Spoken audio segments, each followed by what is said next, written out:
Hi guys, welcome to Origin. This video is on the aesthetics of music. Now, I have an article on the computer screen beside me from Skytopia saying that music is ultimately objective, i.e.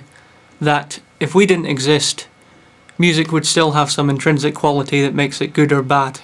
Now, I disagree with this, and in this video I'm going to explain why and attempt to argue for the other side in that music is subjective. So to start off, I'm going to refer to the article when it says that every piece of music has an inherent goodness, possibly mathematically based. So let's tackle this right now. Okay, so I'm going to demonstrate some of the mathematics behind music. First of all, this is middle C or C4. This is tenor C or C5. Now if I play the two together, you should hear that it fits quite well. So what were the mathematics behind what I just did? Well, the frequency of C5 is twice that of C4. This is very important. The frequency of tenor C is twice that of the frequency of middle C. The distance between any two given notes is called an interval, and that particular interval was called an octave. I'm now going to play 3 more intervals. Now what I want you to do is rank all 4 intervals in terms of how good they sound to you. So here we go. Next one is going to be the perfect fifth, C4 and G4. Now the perfect fourth, C4 and F4.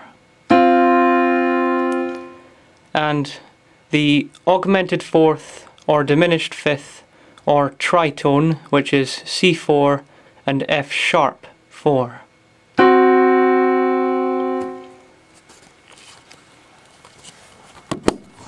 Which did you prefer?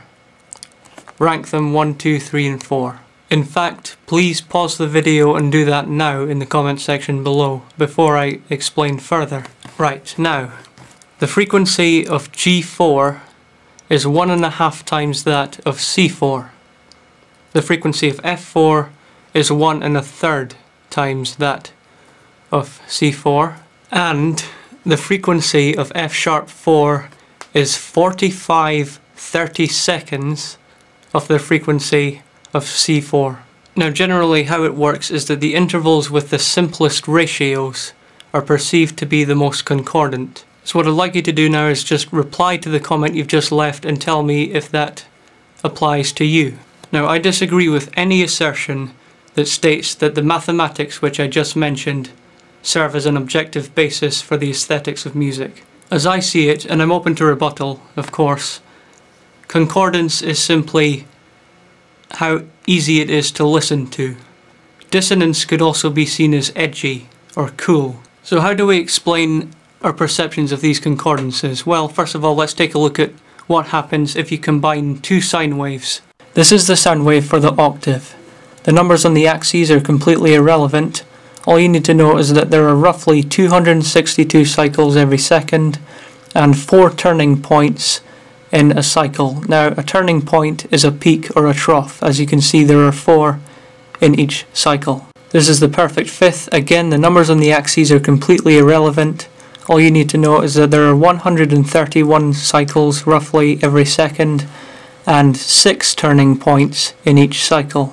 The perfect fourth has roughly 87 cycles per second and 8 turning points per cycle.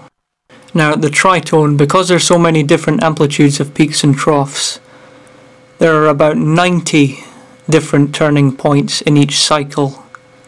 I think 90 exactly. I'm not entirely sure, but there you go. And 4 cycles per second roughly. Now, what is the significance of me showing you those sine waves? The tritone has about 90 different amplitudes of peaks and troughs, whereas the octave has 4.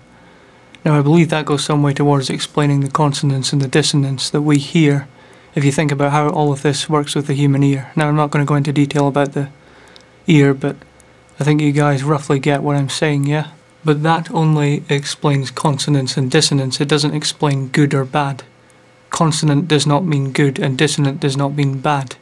Dissonant can be cool. Dissonant can be edgy, evil. Pretty much the whole metal style relies on that fact. I mean, let's face it, is a distorted guitar a very pleasant sound?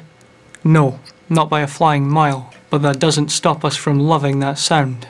So do the underlying mathematics serve as an objective basis for the aesthetics of music? No. It just shows how sounds can be consonant or dissonant. It doesn't show how they can be good or bad. And even then, that's still only applicable to humans. In the absence of human beings, that sound means literally nothing. For example, a robot would hear that sound and go, it's just sound. So that's my argument. Like I said, I'm open to rebuttal. Please leave your thoughts and comments in the comment section below, or if you like, in a video response. Thank you for watching. Bye.